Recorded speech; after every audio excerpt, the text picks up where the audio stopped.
The Grand Whitmore Hotel glittered like a crystal palace that morning. Beneath the chandeliers, the city's elite gathered for the annual investors' breakfast, all glass smiles, quiet ambition, and the scent of imported coffee. At the center of it all sat Julian Cross, a man who had built empires out of silence.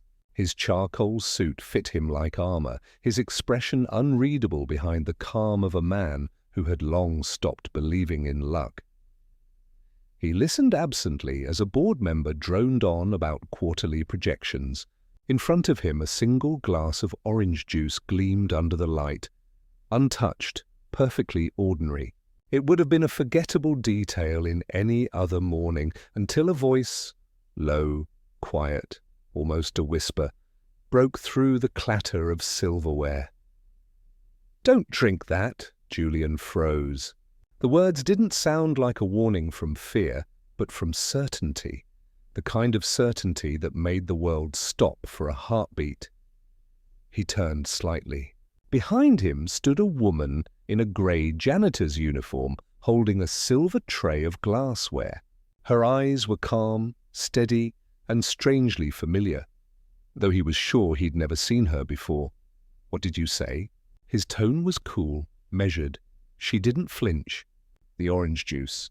"Don't drink it," conversations buzzed around them, oblivious. Julian stared at her, caught between irritation and intrigue.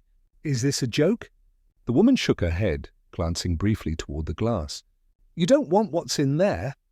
Before he could reply, she turned and walked away, unhurried, disappearing through the side corridor. Julian's hand hovered above the glass. Logic told him she was either insane or mistaken, but instinct, the one thing that had never failed him, whispered otherwise. He lifted the glass, turning it slightly under the light. Something faint glimmered at the rim. He frowned, motioned subtly to his aide, and whispered, "Get this tested, now." Within minutes, the aide returned, face pale. "Sir, there's residue." A sedative, fast-acting. Julian's pulse slowed, not quickened. The room continued its elegant murmur, as if the air hadn't just changed around him. He stood abruptly, excused himself, and walked toward the back hallway, where the woman had disappeared. The corridor was empty. Only the faint scent of disinfectant lingered. He walked past the supply closet, the maintenance doors, the narrow service hallways beneath the glittering ballroom above. Every sound felt amplified. The hum of the fluorescent lights, the rhythmic echo of his shoes on the marble, and then he saw it. A grey cleaning cart parked against the wall, a single name tag half hidden under a folded cloth, L. Ward.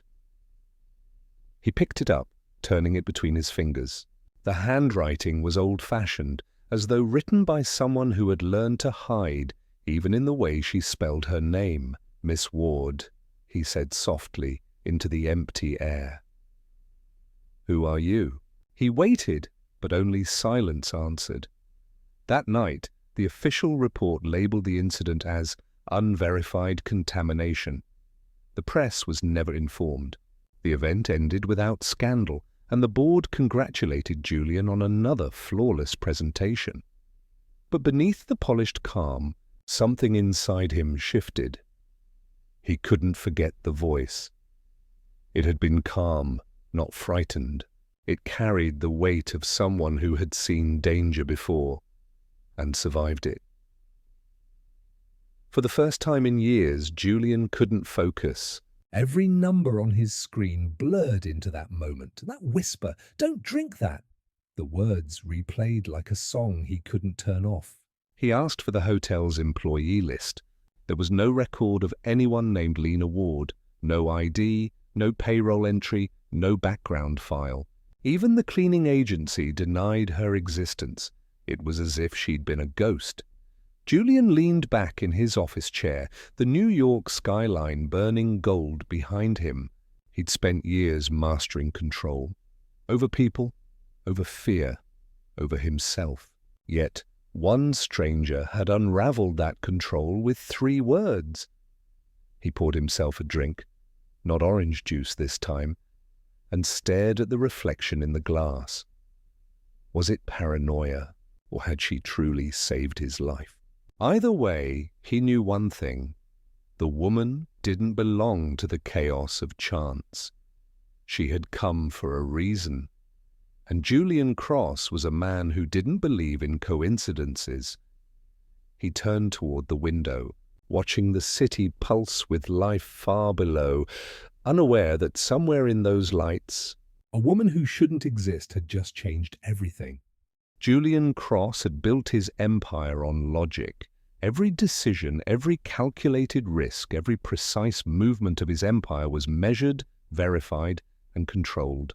But the woman who had whispered those 3 words, "Don't drink that," refused to fit into any of his formulas. The morning after the investors' breakfast, he sat in his glass-walled office overlooking Midtown Manhattan. His team waited for direction, folders in hand, but Julian's focus wasn't on the quarterly report spread before him. It was on a small hotel employee badge lying on the table, the one that read, L. Ward. "Find her?" he said simply. His head of security blinked. "Find who, sir?" "The woman who worked at the Grand Whitmore yesterday morning." "Name tag says Lena Ward." The man hesitated. "That's not one of their listed staff." "Then start with the cleaning agency they use." "Someone hired her." Within hours, his team traced the contract back to a third-party service, a nondescript name, Metro Facility Solutions, registered in New Jersey. But when they cross-checked employee rosters, background checks, and payrolls, one thing became clear. There was no Lena Ward, no social security number, no tax record, no employment file, nothing. It was as if she had appeared for one morning, spoken 3 words that changed his fate, and evaporated into thin air. By the 3rd day, Julian had grown restless, something that rarely happened to him. He wasn't the kind of man who lost focus over strangers, especially not over janitors who shouldn't exist, and yet he found himself replaying that moment again and again. The steady tone in her voice, the quiet confidence. She hadn't begged him to believe her. She'd simply told the truth and walked away. He called his private investigator, a man named Nate Porter, who owed him more favors than he could count. "I need a trace on a woman," Julian said. "Name's Lena Ward, early 30s, brown hair, grey eyes. No records, no ID," Nate whistled low. "It sounds like a ghost." Julian's voice stayed calm. "And find the ghost." Days passed. Weeks even. And every time Nate called, it was the same response. "She's clean, Julian. Too clean. No trail, no paper, no digital footprint. People like that don't disappear unless someone made them disappear." That last sentence stayed with him. One evening, Julian sat alone in his penthouse. The city outside glittered, but his mind was elsewhere. He poured himself another drink and stared at the glass. Amber, not orange. He'd built his life surrounded by people who wanted something, power, money, access, but she hadn't asked for anything. She'd saved his life and vanished without looking back. For the first time, he wasn't sure whether to admire her or be afraid of her. At midnight, he opened his laptop and accessed Cross Global's internal network. He pulled up archived security feeds from the hotel, rerouting through encrypted company channels. He didn't trust anyone else with this. Frame by frame, he watched the recording from that morning. The ballroom gleamed. Waiters moved in precision. And there, at 8:42 a.m., a woman in a grey uniform stepped briefly into frame. Head slightly bowed, posture straight, movements efficient. He froze the footage and zoomed in. Even in low resolution, her face was distinct, calm, unhurried, eyes sharp, like she'd memorized every corner of the room. Then she glanced, for less than a second, toward him on screen. It wasn't fear. It was recognition, like she already knew what would happen. Julian leaned back slowly, a chill running through him. "Who are you, Lena Ward?" he murmured. He replayed that second over and over, and then, in a corner of the screen, he caught something else, a reflection in the silver tray she held. Another man, partially hidden behind the bar, watching Julian's table too closely. He paused the frame, zoomed in. The man wore a catering uniform, but his badge didn't match the hotel's insignia. Julian frowned. A second anomaly. He took a screenshot, sent it to Nate. "Julian, find this man." He was at the same event. No ID badge match. Nate on it. The reply came hours later. "He's fake too. Badge number doesn't exist. But get this. He's connected to a logistics subcontractor that Elise Monroe, your fiancée, hired for event coordination." Julian stared at the message, unreadable. He didn't move for a long moment, then closed his laptop slowly. He didn't know yet whether Lena Ward had saved him from death, humiliation, or something else entirely. But he knew one thing now. Someone wanted him unconscious that morning, and someone else, a woman who shouldn't exist, had stopped it. He leaned back in the quiet of his office, Manhattan glittering behind him like a lie made of light.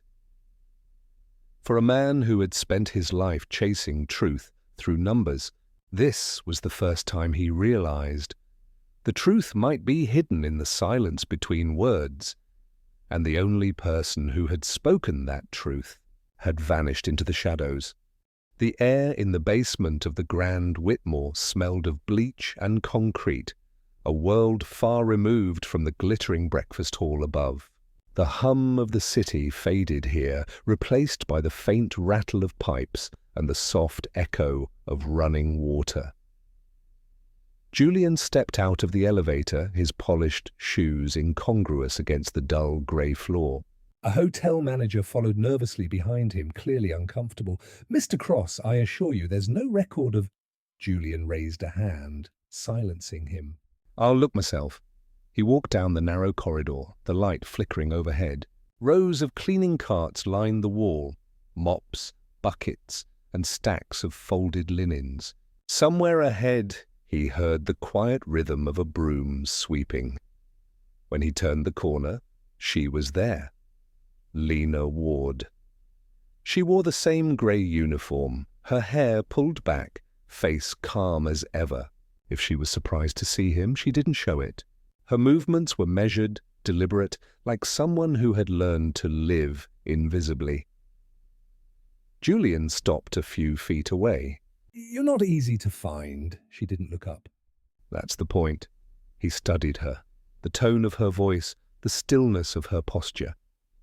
There was no fear, no awe, no pretense of respect, just quiet indifference. "You knew about the drink," he said. "How? I didn't know I noticed." "Noticed?" She finally looked up, and for the first time he saw the full color of her eyes, a muted grey, sharp and weary. "People who want to hurt someone rarely hide it well," she said simply. "The man who poured your juice had shaking hands." "I've seen that kind of shake before," Julian frowned. "Before?" Lena shrugged, returning her focus to her broom. "You don't work in places like this without seeing things you're not supposed to." He took a step closer. "That's a convenient answer." "That's the truth." Her tone was calm, but there was steel underneath it. Julian wasn't used to being dismissed, certainly not by someone the world didn't even consider real. He folded his arms. "You could have ignored it." "You didn't. Why?" She hesitated, then leaned the broom against the wall. For the first time, her expression softened. Not with warmth, but with something close to weariness. "Because I hate seeing people die in ugly ways." The simplicity of it hit harder than any elaborate explanation. Julian studied her in silence. He was good at reading people, board members, competitors, even enemies, but she was a puzzle that refused to fit. Every answer raised more questions. "Do you know who I am?" he asked finally. "Everyone here knows who you are." "Then you know I could make you talk." She smiled faintly, not mockingly, but like someone who'd heard that threat before. You could try. Something in that quiet defiance intrigued him. She didn't seem reckless, just detached, as though the concept of power no longer applied to her. Julian's voice lowered. You have no records, no history. You shouldn't even exist. Lena met his gaze steadily. Maybe I prefer it that way, he wanted to press further, to demand answers, but she had already picked up her broom again, returning to her work as if he were no more than another hotel guest, lingering too long. Julian exhaled slowly. I owe you my thanks. She didn't look up. Don't, I wasn't saving you. I was stopping them. Who's them? Whoever thought they could get away with it. Her voice was calm, but it carried a quiet fury that didn't belong to a hotel cleaner. It was the voice of someone who had seen too much injustice and had stopped trying to explain why she still cared. Julian took out a card, setting it on the metal shelf beside her. If you ever need anything, I won't. He waited, but she didn't turn around. The elevator doors closed behind him with a soft hiss. For the first time in years, Julian Cross didn't know what to make of someone. He'd dealt with spies, competitors, double agents, but none of them had ever unsettled him like this. Back in his car, he turned the card over in his hand before slipping it into his pocket. Outside, the morning light glinted against the city skyline. Somewhere beneath that brilliance was a woman who shouldn't exist. A woman who had looked death in the face and called it ugly. As his car pulled away, Julian caught one last glimpse through the rearview mirror, a grey figure pushing a mop, swallowed by the shadows of the service entrance. She didn't look up, and he didn't stop watching until the city swallowed her whole. 2 weeks had passed since Julian Cross last saw Lena Ward. 2 weeks since the moment in that dim basement when a woman who shouldn't exist had told him, with terrifying calm, that she hated ugly deaths. For most people, 2 weeks would be enough to forget, but not for him. In the quiet of his penthouse, the city lights burned far below, like restless fireflies. Julian sat in front of his computer, screens filled with data, names, background reports, all leading nowhere. Lena's trail was a maze that doubled back on itself, erasing each clue as quickly as it appeared. Then his investigator, Nate, called late one night. You're not going to like what I found. Julian leaned back, eyes fixed on the skyline. Go on. She's not who she said she was. 5 years ago, Lena Ward was an internal affairs investigator, top of her department. She worked for a government ethics division in D.C., took down high-profile corruption cases, whistleblowers, all that. Julian frowned. Was? Yeah, until she made the wrong enemies. Nate hesitated before continuing. There was a case. A senator caught laundering campaign funds through fake non-profits. Lena was the lead investigator. She found the evidence, turned it in. 2 days later, every file disappeared, her name was scrubbed, and the news leaked that she falsified data for personal gain. Julian's brows drew together. They ruined her. Worse, someone ran her car off the road 2 weeks later. No arrests. She vanished after that. No trace until she popped up as a janitor under a fake ID. The silence between them was heavy. Julian stared at the frozen city through the glass. Manhattan, gleaming in cruel perfection. Like nothing bad could ever happen here. She exposed corruption, he said quietly, more to himself than to Nate. And they buried her for it. That's the story. Whatever she uncovered, someone powerful wanted it gone. My guess? She's been running ever since. Julian ended the call and sat motionless for a long time. He had seen ruthless ambition before. I had built his empire among it. But hearing about Lena's fall struck something different in him. He thought of her eyes that day, not fearful, but haunted. Now he understood why.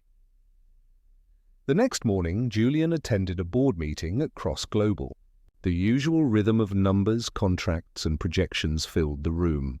Yet, As his executives discussed expansion plans, his mind drifted.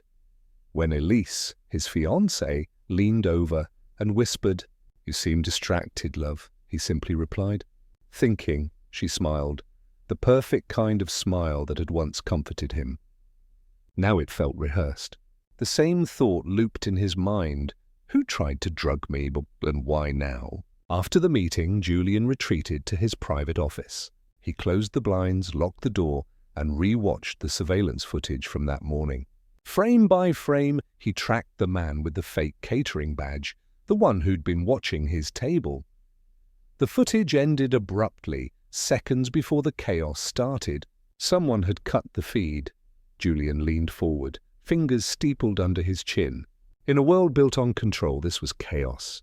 And somehow, Lena Ward had walked straight through it. Unnoticed, unafraid. He couldn't let it go. That evening, he reached out to an old contact in D.C., a journalist named Amara King, one of the few people who had ever written about the ethics scandal before it was buried. "Julian Cross," she said over the phone, her tone both surprised and cautious. "You're not exactly a man who calls for bedtime stories." "I need information," Julian said. "About an internal investigator, Lena Ward." There was a long pause on the other end. "You found her?" "Let's just say she found me first." "Then listen carefully," Amara said, lowering her voice. Lena was the kind of investigator who actually believed in truth. She didn't play politics, didn't bend. That made her dangerous. When she uncovered the senator's slush fund, she went to the press before clearance. The department framed her, leaked fake emails, called her unstable. She refused protection, said she'd rather disappear than apologize for being right. Julian's grip on the phone tightened. "And you haven't heard from her since?" "No one has. But if she's alive, she'll never stop watching people like you." He ended the call, staring at the darkened window where the city reflected back at him. Cold, gleaming, heartless. For the first time, he saw himself not as the man in control, but as one of the powerful few she'd spent her life exposing. A question formed quietly in his mind. Why would a woman who despised corruption save someone like me? The thought didn't leave him. Late that night, Julian opened a drawer and took out the same hotel badge he'd kept since that day. L. Ward. He turned it in his hand. The edges worn, the ink fading for a man who trusted only proof. It was strange how much faith he'd started to place in a ghost. Julian found her 3 nights later. It was raining, the kind of rain that made the city blur into streaks of light and reflection. He stood outside a shabby apartment complex on the Lower East Side, collar turned up against the wind. His driver had offered to wait, but Julian sent him away. This was something he needed to do alone. When the door finally opened, Lena appeared. No uniform, no gloves, just a grey sweater and jeans. Her eyes widened slightly when she saw him. "You shouldn't be here," she said flatly. "Neither should you," he replied, holding out an envelope. "But here we are." She hesitated before letting him in. The apartment was small, sparsely furnished, just a couch, a single lamp, and stacks of old case files piled neatly on the table. It smelled faintly of dust and rain. Julian glanced around, realizing how little she had. For a woman who once stood in courtrooms, her life had shrunk to 4 grey walls and silence. He placed the envelope on the table. "You were right that day," he said quietly. "Someone tried to drug me." Her expression didn't change. "And you want me to help you find out who?" "I already know who," Julian said, sitting down. "I just don't know how far it goes." He pulled out printed documents, internal memos, email screenshots, transaction logs. One page showed a forged digital signature. His signature. Lena studied it for a moment, then looked up. "Who else has access to your authorization codes?" "My executive assistant, the finance chief, my fiancée." Lena's eyes flickered. "That's a wide net." Julian exhaled, leaning back. "I can't trust anyone inside the company." "That's why I need you." For a long while she said nothing. The rain against the window filled the silence. Finally, she asked, "Why me?" "Because you have nothing to gain," he said simply. "And because you've already lost what they're trying to take from me. Your name, your truth." Her gaze softened almost imperceptibly. But then she said, "You think that makes me noble?" "It doesn't. It just makes me cautious." "I'm not asking for loyalty," Julian replied. Just honesty. That seemed to reach her. She walked to the table, flipping through his documents, scanning the digital timestamps. Her movements were sharp, precise, the rhythm of someone who used to dissect lies for a living. "This memo," she said, pointing to one, "it's backdated. The metadata shows it was created after your last board meeting, not before." Julian frowned. "Meaning?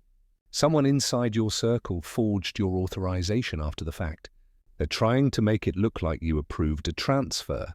She turned to him, her eyes calm but fierce. "You're being set up, Julian, and whoever did it, they're not new at this." He felt his pulse rise, the room suddenly smaller. "Can you prove it?" "I can try." "Then we do it together." Lena shook her head immediately. "No, you don't understand what happens when you get close to this kind of truth. It doesn't just ruin reputations. It destroys everything." "I already live in ruins," he said quietly. "I just hide it better." Something in his tone disarmed her. For the first time, Lena saw not the billionaire who owned half the skyline, but a man who looked genuinely lost. After a long pause, she finally nodded. "Fine, but on one condition. Name it. If I find proof, real proof, you don't use it to destroy people. You use it to protect yourself and only yourself." Julian hesitated, then extended his hand. "Agreed." Her hand met his. Cool, steady, no hesitation. From that night on, they worked in secret. Every evening, after the city went quiet, Julian would arrive at her apartment with a laptop and files. Lena sat cross-legged on the floor, surrounded by glowing screens, tracing the digital footprints of deceit, passwords, forged contracts, hidden transfers. Hours bled into dawn. She never asked for payment, and he never offered. Their silence was comfortable. Two wounded souls rebuilding a truth no one else dared to touch. One night, around 2 a.m., Lena leaned back against the wall, rubbing her eyes. "You know what's funny?" she murmured. "When I exposed that senator, I thought truth was enough to save people. Turns out it just paints a target on your back." Julian looked at her from across the room. "Maybe truth doesn't save. Maybe it just chooses who's brave enough to carry it." A faint smile crossed her lips. "You sound like someone who's been carrying too much for too long." "Maybe I have." Their eyes met. And for a moment, the tension between them wasn't about lies or danger, but about recognition. Two strangers who, in a twisted way, understood each other better than anyone else ever had. Before dawn, Lena found something. Her voice trembled slightly when she said, "Julian, look at this." She turned the laptop toward him. On the screen was an encrypted folder linked to an offshore account, a trail leading back to one name, Elise Monroe. Julian's blood ran cold. He didn't say a word, but the look in his eyes told her he already knew.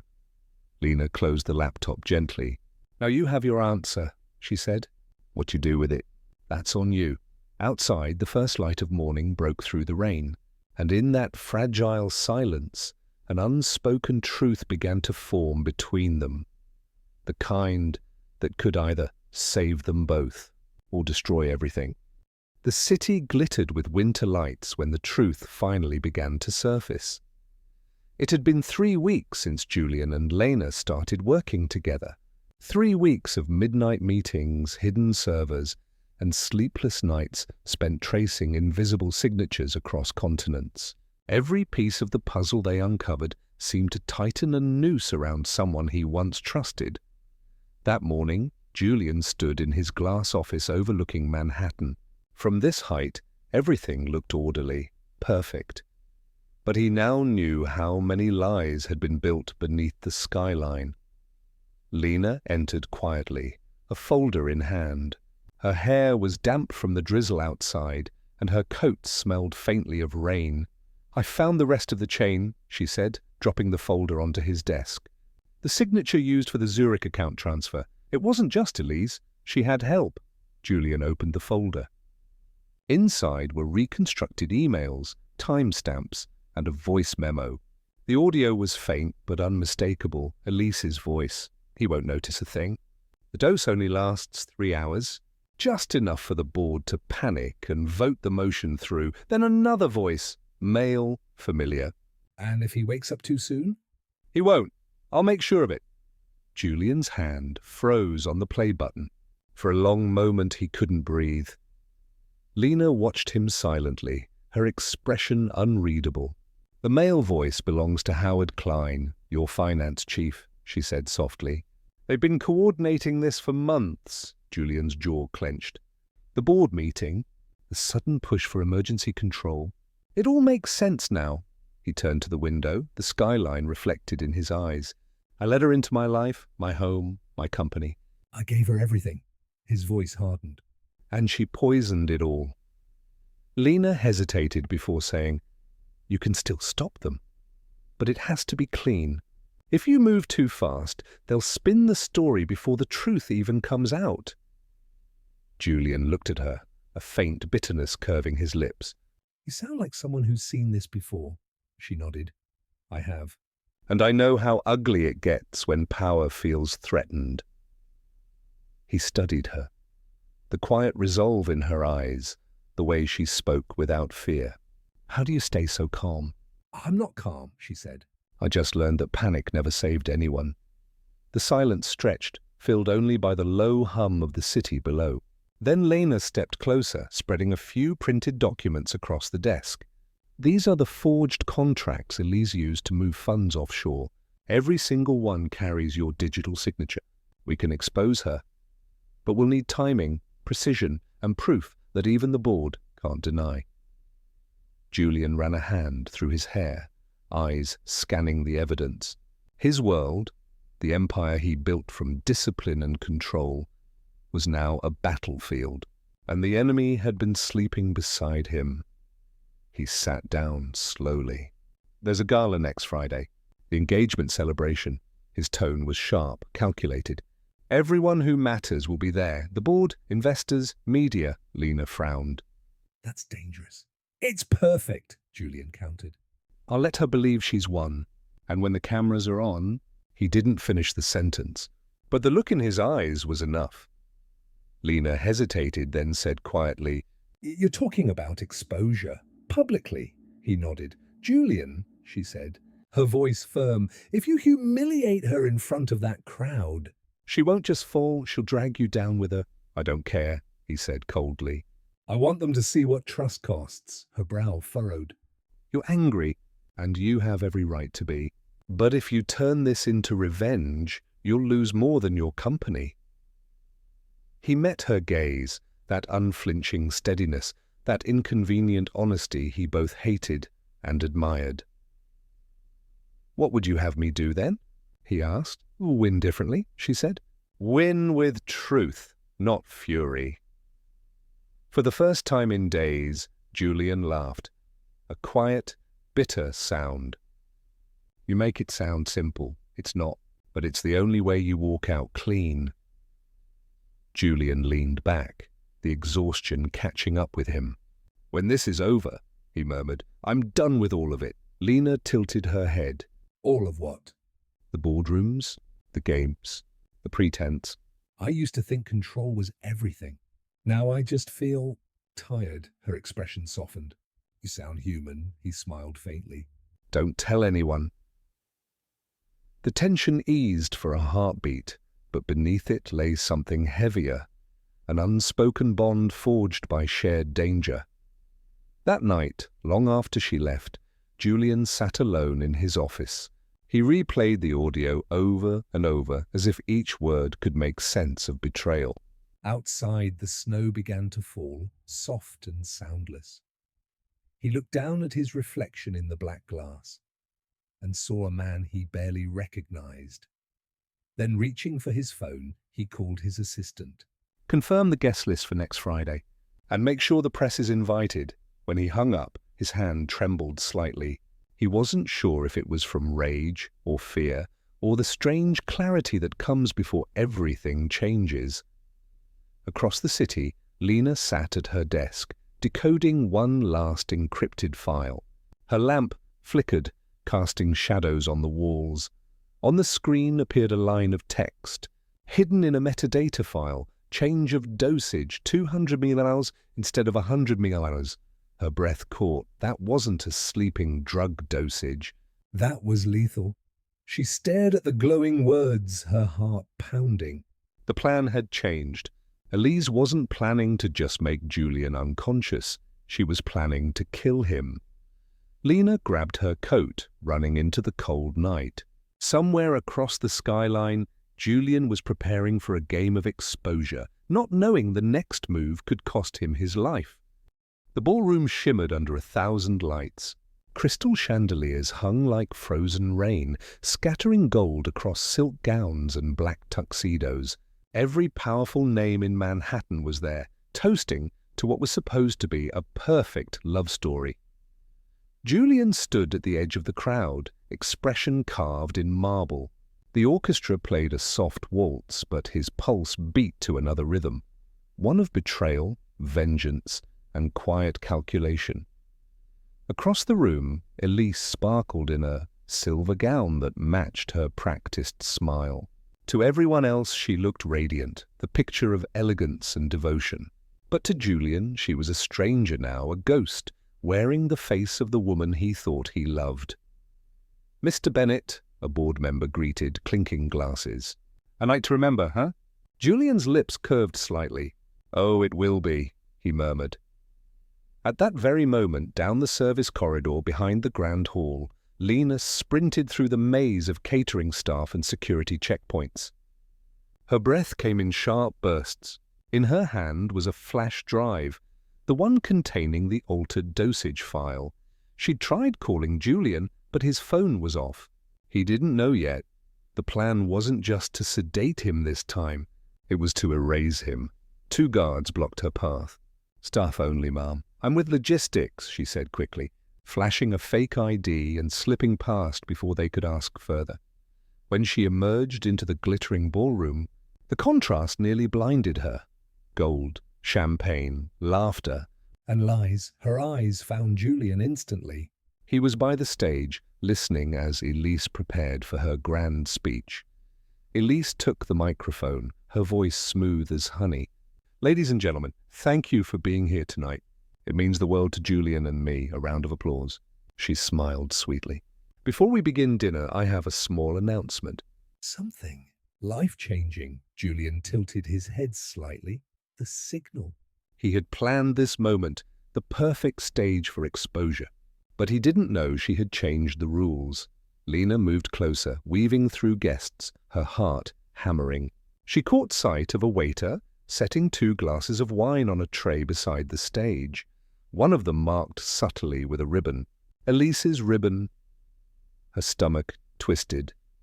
She reached the edge of the platform just as Elise lifted her glass. "To new beginnings," Elise declared, her smile wide. Julian raised his own glass slowly, but before he could drink, Lena's voice cut through the music. "Don't." The word rang out sharp. Clean. Silencing the room. Every head turned.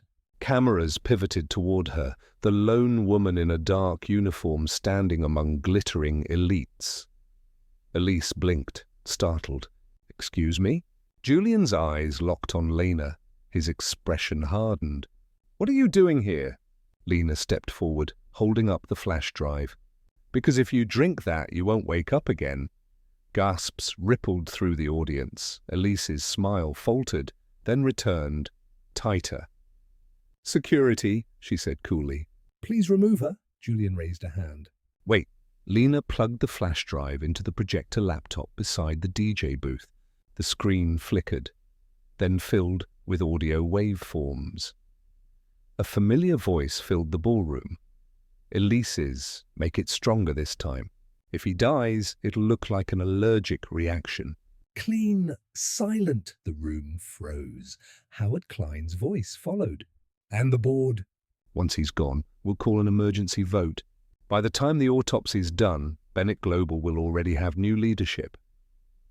The silence that followed was suffocating. Julian didn't move. He didn't blink. Elise tried to laugh, but the sound came out brittle. This is absurd. Anyone could have faked that, Lena interrupted, voice steady. That recording came from your encrypted backup, Elise. The timestamp matches the morning of the poisoning attempt. A murmur spread through the crowd.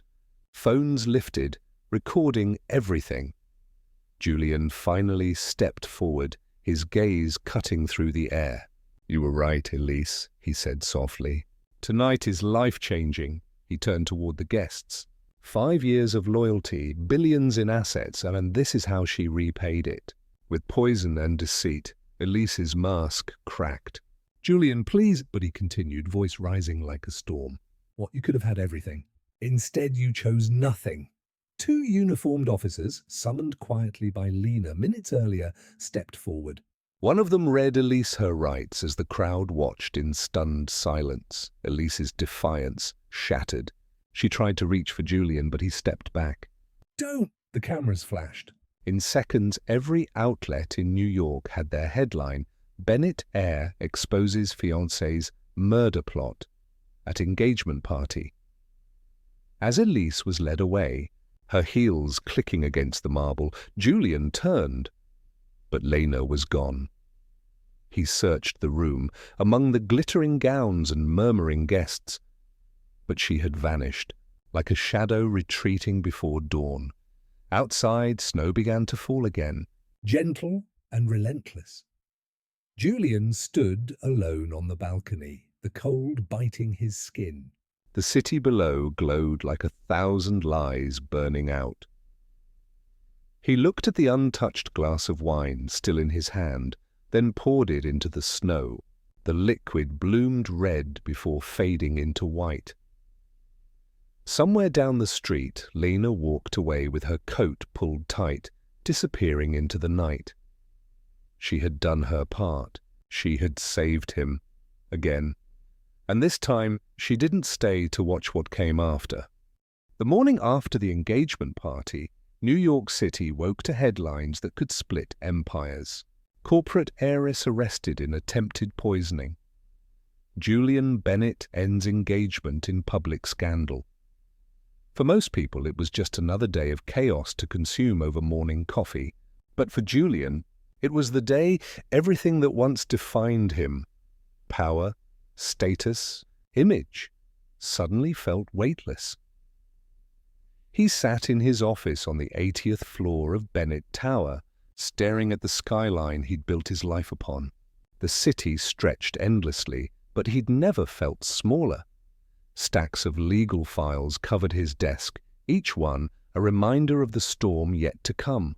Lawsuits, board votes, crisis management. He should have been strategizing. Instead, he was thinking of her. Lena Ward, the woman who'd walked into his life from the shadows. And disappeared the same way.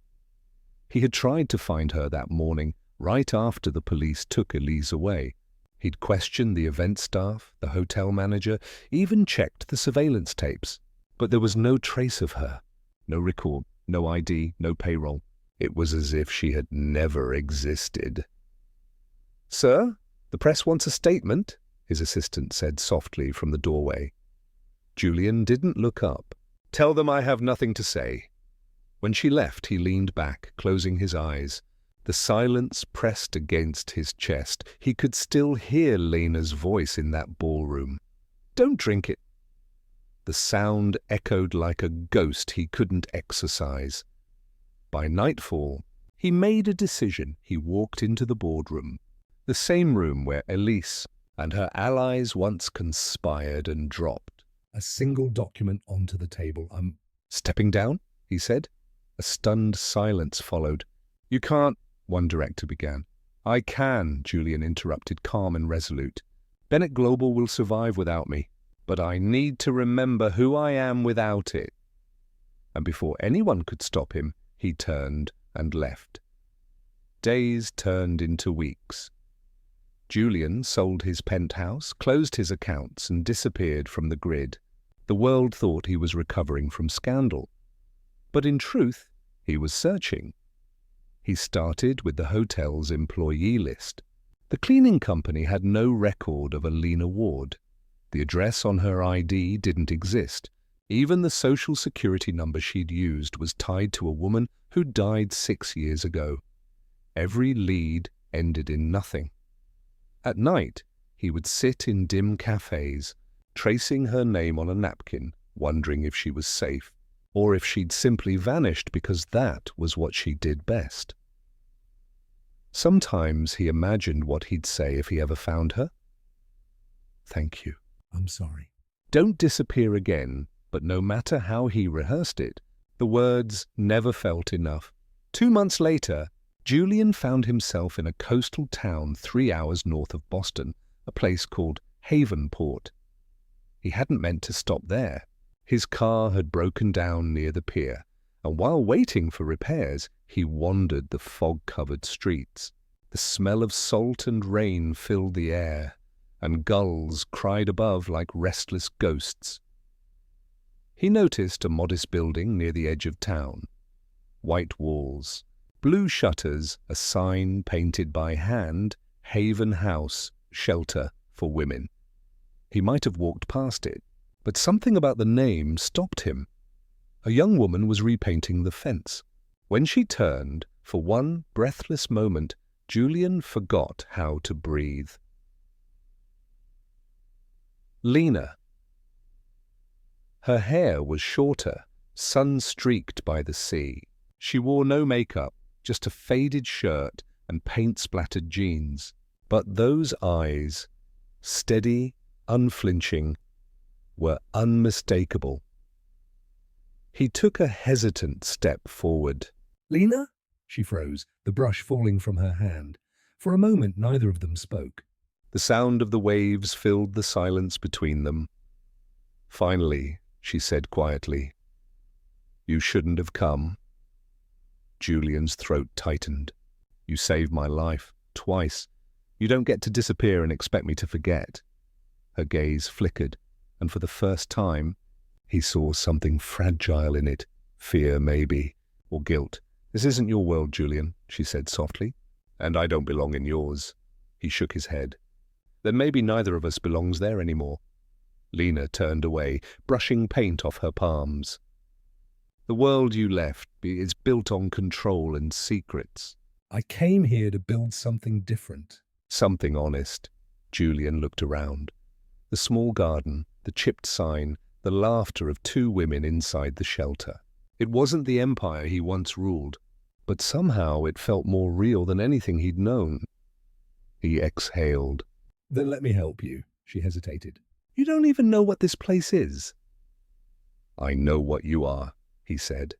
"The only person who didn't want anything from me." For a long moment, she stared at him. The man who had once stood on top of the world, now standing in front of her with nothing but sincerity.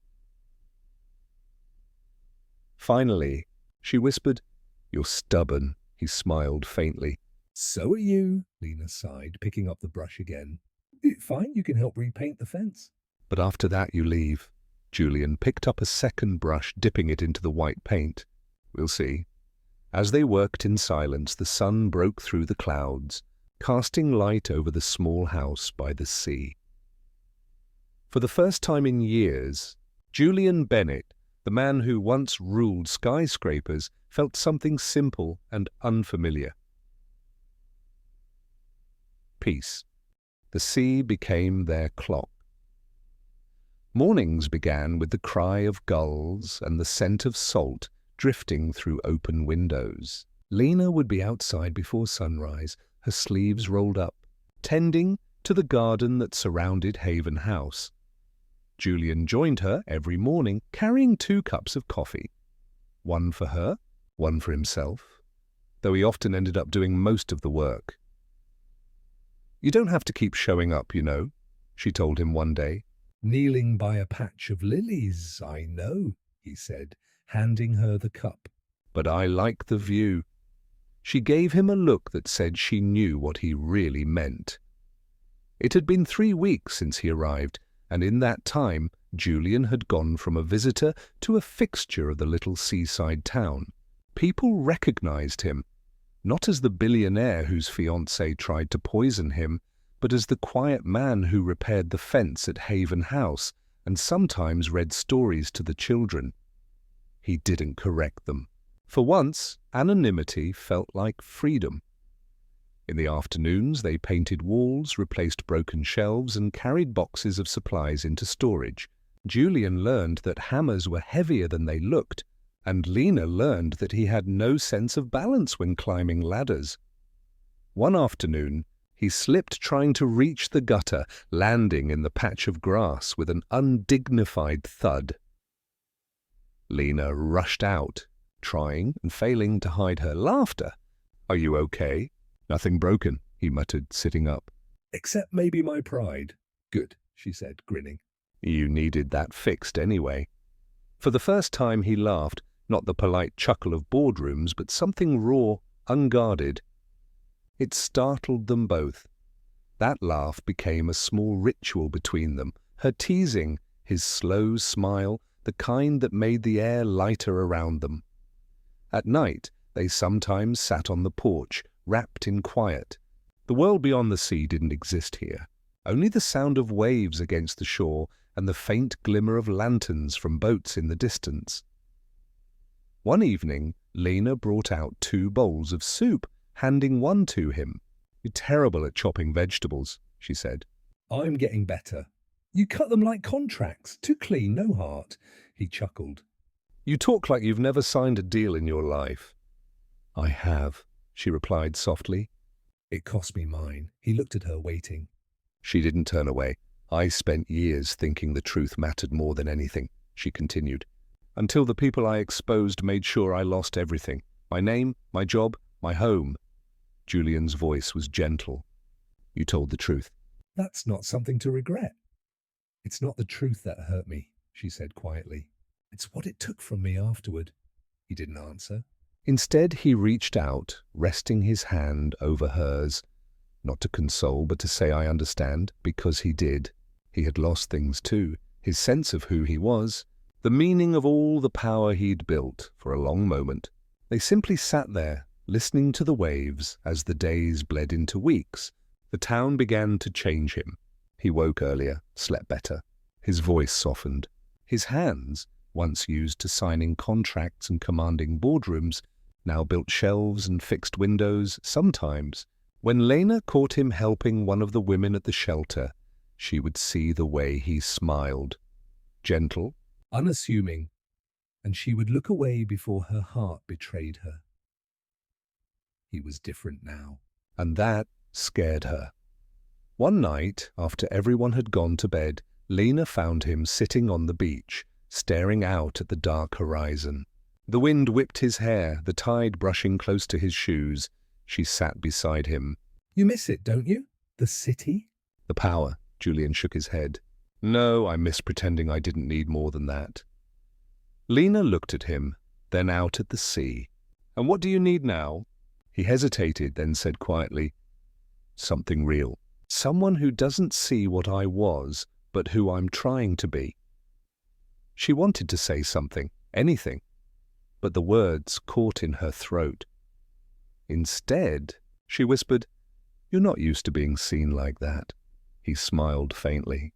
"No, but I think you are." For the first time, she didn't look away. The space between them filled with something fragile. Not quite love, but the memory of it, reaching toward them like the tide. By the end of that first month, the town had begun calling him Mr. B, though no one knew what the B stood for. Julian and Lena had built a rhythm. Mornings of laughter, afternoons of work, evenings of quiet companionship. Neither of them spoke about what would come next. They didn't need to. Healing wasn't a grand event. It was small, found in paint-stained hands, in shared coffee, in silence that didn't feel empty. Sometimes, when Julian caught Lena humming softly while sweeping the porch, he thought about how different his life had become. And for once, he didn't wish it back. He didn't know if she would ever let him stay for good. But for now, she hadn't asked him to leave, and that was enough. 6 months had passed since Julian Bennett had traded skyscrapers for sea breeze. Havenport had settled into its quiet rhythm, gulls circling the pier, children's laughter echoing from the yard, the scent of bread and paint drifting through open windows. Julian had grown used to the pace, to the way the world here moved slower, as if time itself was taking a breath. But even as peace surrounded him, one truth refused to rest. Every time he saw Lena speaking softly to the women at the shelter, comforting them, helping them fill out job applications, patching their bruised confidence, he saw the shadow that lingered behind her calm. It wasn't just compassion that drove her. It was survival. One evening he found her sitting alone at the kitchen table, reading an old newspaper clipping, the one headline that had destroyed her life. Government investigator involved in data leak, Nora Reyes dismissed for misconduct. The paper was yellowed, edges curled. Julian leaned against the doorway. "You still keep that?" She didn't look up. "It's a reminder of what? That truth doesn't always win." He crossed the room and sat opposite her. "Maybe not then, but it still matters." Lena folded the paper carefully and set it aside. "It's been 5 years, Julian." "The people who did this to me are untouchable now. Senators, CEOs, ghosts with immunity." "Then it's a good thing I'm not afraid of ghosts." She gave him a look, half amused, half weary. "You can't fix this." "Not everything is yours to fix," he didn't answer. But the next morning, she woke to find his desk empty, the seat cold, his jacket gone. Julian drove back to New York for the first time in half a year. The skyline rose before him like a kingdom he no longer ruled. It felt strange to return as a stranger, but old contacts still answered when Julian Bennett called. Within days, he was sitting across from one of them, a retired journalist named Marcia Lang, the same woman who had once written a glowing piece about Bennett Global's rise. She studied him over the rim of her coffee cup. "You look different." "Happier, maybe." "Or just done pretending?" Julian smiled faintly. "Both." He slid a folder across the table. "I need a favor." "I want you to reopen a story." She glanced at the headline. "Nora Reyes, that name's buried deep, Julian. You know what happened when people tried to defend her? They lost their jobs. Then they didn't have the right evidence." Julian tapped the folder. Inside were bank transfers, encrypted messages, and leaked memos he'd obtained through quiet favors, enough to show that the so-called data leak wasn't a mistake. It had been orchestrated by the very officials she'd been investigating. Marcia's expression shifted. "You did all this?" He nodded. She risked everything for the truth. Someone should finally return the favor. 3 weeks later, the story broke. Front page headlines. Whistleblower framed, 5-year cover-up exposed. New evidence clears former investigator Nora Reyes. Havenport buzzed with news. The women at the shelter whispered her name like a secret miracle. Lena didn't believe it at first, until she saw her own photograph on the news, not the one taken after her arrest, but one from before, when her eyes still carried light. She turned off the TV, heart pounding. Moments later, Julian appeared at the door, his coat still damp from the rain. "You did this," she said quietly. "I just gave the truth a louder voice," he replied. Lena stared at him, at the man who had once been untouchable himself, now standing before her as if he had nothing left to hide. Tears filled her eyes. "Do you know what they'll say now? That I was right all along?" He stepped closer. "You were. But that's not what matters," she frowned. "Then what does?" "That you finally stopped running from what broke you." She let out a shaky breath. The weight she'd carried for years, of injustice, of fear, of being silenced, began to ease, piece by piece. He reached for her hand. "You don't have to fight alone anymore," Lena smiled through her tears. I don't feel like I'm fighting. Not this time. That evening, as the sun bled gold across the horizon, the townspeople gathered outside Haven House. Someone had repainted the sign, Haven House, a place for the silence to speak again. One of the women brought out a cake. Another strung lights along the porch. The laughter was soft but real, the kind that carried warmth even into the wind. Julian watched from the steps as Lena spoke to a group of women, her voice calm and confident. For the first time since he met her, she wasn't hiding. When she walked toward him later, he saw it. That quiet strength. "Reborn, I'm not sure if this is what winning feels like," she said softly. "It's not revenge." It's not power. It's just... "Peace," he smiled. "Maybe peace is what victory looks like when you've lost enough." She looked at him, eyes shimmering. You think I won? He shook his head gently. No, you didn't win. "You just didn't lose again."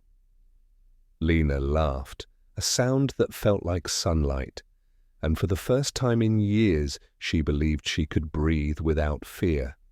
The sea outside their window was a mirror of light. 1 year had passed since the world had rediscovered Nora Reyes, though here, in Haven Port, she was simply Lena Ward again. The morning sun stretched across the small kitchen, painting the walls gold. Julian stood by the counter, sleeves rolled, flipping pancakes that were more burnt than brown. The smell was enthusiastic, if not exactly pleasant. Lena leaned against the doorframe, arms crossed, smiling. "Still think you can do better without supervision?" He glanced back with mock offense. "They're artisan rustic. They're inedible." He handed her a plate anyway. "Then it's a good thing we have coffee." She took the plate, laughing softly. "You've changed, Julian Bennett." He met her eyes, and there it was again, that flicker of warmth that had nothing to do with the sun. "I had a good teacher." Havenport had grown since the day he arrived. The shelter had expanded, new rooms, a small library, a garden that now bloomed year-round. Julian handled the logistics, the donations, the funding. Lena handled the hearts. Together they turned a safe house into a place of hope.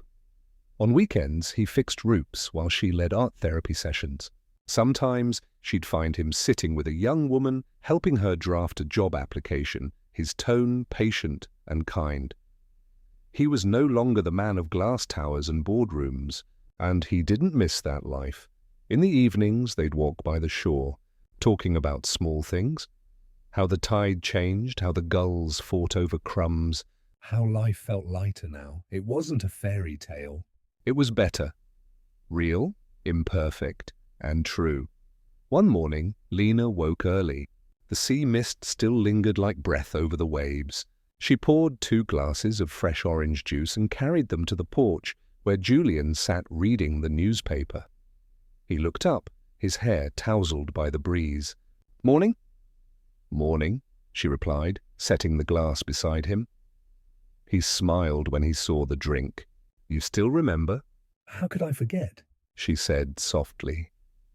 The orange juice shimmered in the sunlight, the same color it had been that morning a lifetime ago, the one he almost didn't live to see.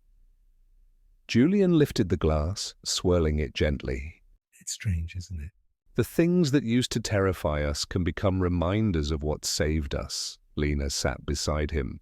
Maybe that's what healing is, turning poison into peace. He glanced at her, his smile small but full of meaning. "You did that, for both of us." She looked out toward the horizon. "You give me too much credit." "No," he said quietly. "You give yourself too little." For a while they sat in silence, the only sound the waves lapping against the shore. Finally Julian set his glass down. You know, a year ago I thought love was something that demanded control. That it had to be perfect to be real. And now? she asked. He reached for her hand, their fingers intertwining. Now I think it's the opposite. It's letting go and trusting that what stays was always meant to. She turned to him, eyes shimmering. So, do you still trust me with your orange juice? He chuckled, lifting the glass again. More than anyone in the world, Lena laughed, and in that moment, the last fragments of fear between them finally dissolved. Later that day, Haven House held a small celebration, not for funding or publicity, but for life itself. Women who had once arrived trembling now smiled freely. Children ran through the garden, and music drifted from an old radio. Julian stood by the doorway, watching as Lena danced with one of the children, her laughter spilling through the air like light. Marcia Lang, the journalist who had helped clear Lena's name, appeared beside him. "She's remarkable," she said. "She always was," Julian replied. "The world just forgot for a while," Marcia smiled. "And you?" "What about you, Mr. Bennett? Planning to go back to your empire any time soon?"